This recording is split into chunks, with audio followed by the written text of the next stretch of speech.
ازيكم يا حلوين؟ عاملين ايه؟ يا رب تكونوا بخير. معاكم اسماء وايمان معيشوا معانا. النهارده هنعمل مع بعض الغدا اللي كل بيت مصري بيحبه، محشي. دلوقتي انا حطيت البصل، قطعت البصل حطيتها في شويه زيت حلوين كده، وهفضل اسيب البصل لحد ما تدبل. بلاش تخلوها تصفر عشان ما تغيرش طعم التسبيكه ولا لونها. قولولنا بقى، مين بيحس ان طعم التسبيكه بيفرق قوي لو اتعملت في حاجه غير ألمونيا؟ معرفش ليه بحس ان طعم الألمونيا هو اللي بيخلي طعم التسبيكه طعمها حلو زي بيوت اهالينا بالظبط وتسبيكه امهاتنا. حد بيحس بالفرق ده ولا انا بس؟ وبالذات لو لازم نصيحه، يعني لما تيجي تعملي التسبيكه اعمليها في حاجه واسعه، شوفي الطعم هيبقى عامل ازاي، بالذات في ألمونيا. هخلي البصله تدبل شويه وارجع لكم تاني. دلوقتي هحط معلقه صلصه. بحب دايما لو هحط معلقه صلصه على التسبيكه احطها هي الاول قبل الطماطم، بتدي لون ومن غير ما احس ان هي طعمها مغير التسبيكه بتاعتنا. انا بس بديها مجرد لون وبتساعد بس قوام الصلصه يبقى احسن. احطها الاول كده واسيبها الاول تتسبك مع الصلصه شويه دقيقتين بس كده، بعد كده بنزل بالصلصه. انا جربوها كده هتلاقوها طعمها اطعم وبتدي للتسبيكه طعم حلو قوي، وما بتبانش طعمها يعني.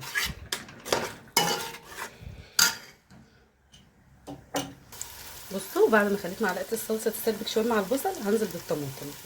بسم الله. انا بحب اضرب في الطماطم دي فلفل احمر، دايما ببقى مفرزاه عندي في الفريزر، بجيبه وبنضفه وبقطعه وبحطه في الفريزر زي ما هو من غير ما اضربه في الخلاط. بطلع بقى بحطه في صلصه المكرونه، صلصه المحشي، في تتبيله فراخ. بجد بينفع جدا.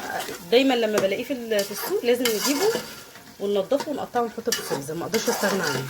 انتوا كمان لو لقيتوه هاتوه. الفلفل الاحمر الرومي، وطبعا معلقه السكر. بسم الله. لازم تظبط قوام التسبيكه جدا طبعا عشان الحموضه، بس تسبك براحتها وعلى نار هاديه. بجد الاكل على نار هاديه طعمه اطعم بكتير من ما تعليش النار على اي اكل، هيستوي اسرع ويبقى اطعم. دلوقتي بعد ما سيبنا التسبيكه على النار تتسبك براحتها، هنتبل تتبيله فراخ شوي سريعه جدا وحلوه، يعني ممكن تسيبها ساعتين. هنا معانا طماطمايه، بصلايه، دي عشان فرخه واحده، ليمون، فلفل اخضر رومي، فلفل احمر من اللي احنا مفرزينه، التوابل بتاعتنا. نحط البصل والفلفل الاحمر. بسم الله. طماطمايه، الفلفل الاخضر، وعصره الليمونه مهمه، بتساعد الفرخه تمتص التتبيله اسرع، بالذات ان هي انت هتسيبيها ساعتين 3. معلقه الصلصه مهمه جدا. بسم الله.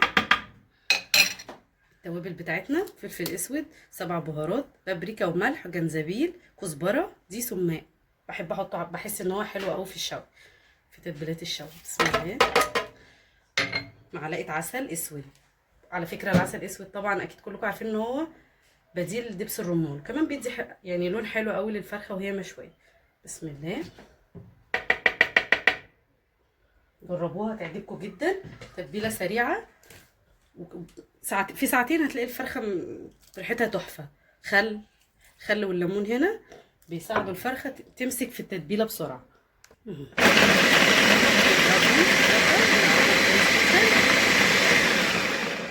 بصوا شكلها بعد ما حطيناها هنحط فيها قطعه الفراخ. طبعا انا هنا بنقطع الصدر 2 عشان تتشوي وتستوي من جوه. بصوا انا مقطعاها ازاي بالسكينه من هنا، فتحيها بالسكينه عشان التتبيله تدخل فيها.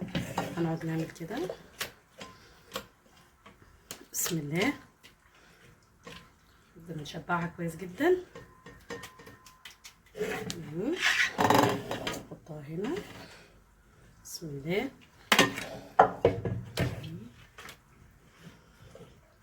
بسم الله.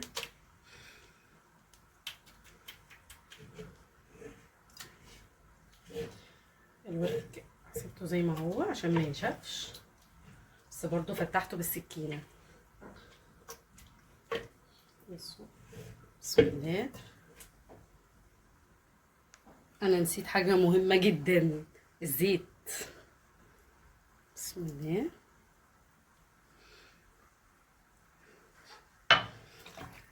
شبع الزيت كله كده عشان طبعا بيديها اللمعه. بصوا التسبيكه وجمال لون التسبيكه. بصوا لسه طبعا.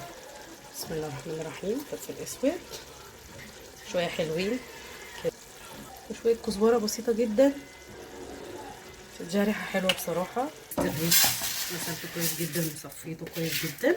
بسم الله. بسم الله. خضره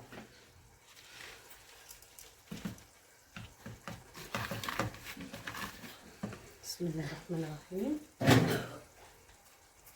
نحط التسبيكه بتاعتنا جميله. بسم الله الرحمن الرحيم. طبعا هنسيب شويه صلصه عشان واحنا بنسوي المحشي. بسم الله. نقلبهم. بحب احط معاه كمان شويه زيت كده يفضل ملمع معايا. بسم الله. واحط ده زر الورد. بحب احط حاجه بسيطه تديها صراحه يعني ريحه لذيذه كده. الله شفتوا الجمال. هنروح نحشي وهوريكم وانا بحشي. ازيكم حلوين؟ عاملين ايه؟ معاكم ايمان. انا جيت اهو عشان نعمل المحشي ونعمل اكلتنا الجميله اللي مش بتحلى غير في اللمه. حلوين. انا طبعا عامله فراخ مشويه وعايزه شوربه عشان اسقي بيها المحشي. بعملها انا في البيت. حاطه معلقه زبده صفراء عليها معلقه صغيره مثلا زبده بيضه بلدي وخليها بس كده ايه تسيح بس كده. بصوا واروح نازله عليها بصلايه طماطمايه ورق لورا. طبعا لو عندك حبهان حطي. انا حبهان طماطمايه بصلايه ورق لورا. هنحط في بسم الله.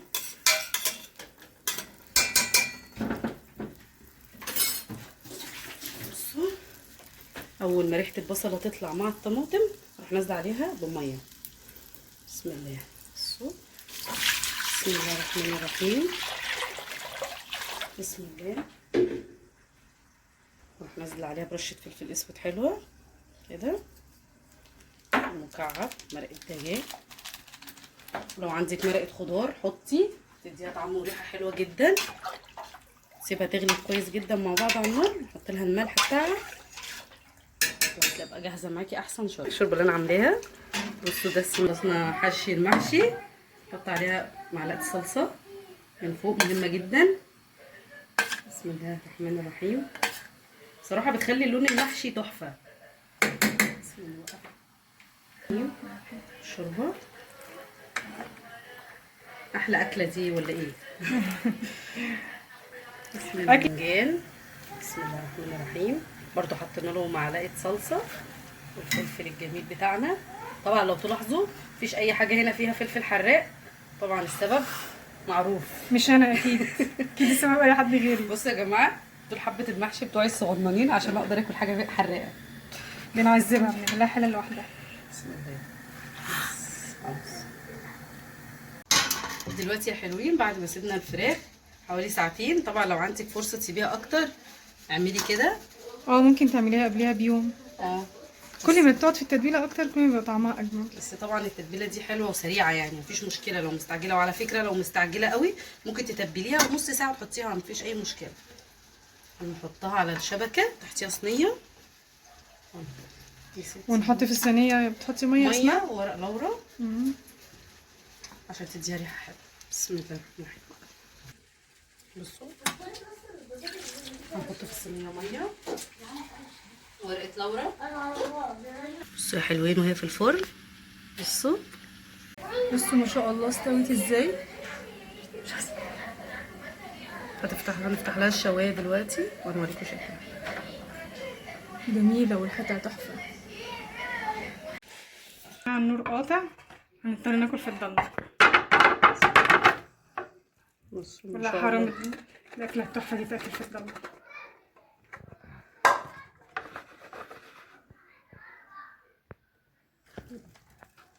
بسم الله بسم الله بسم الله ما شاء الله. يا جماعه كلوا معانا. ودي الفراخ بقى في الضلمه بقى، معلش. شوفوا من جميله ازاي ما شاء الله. شوفوا سفرتنا الجميله. ده المشطشط بتاع اسماء، ملناش دعوه بيه. اتفضلوا معانا. يا رب تكونوا استفدتوا بحاجة. باي. باي.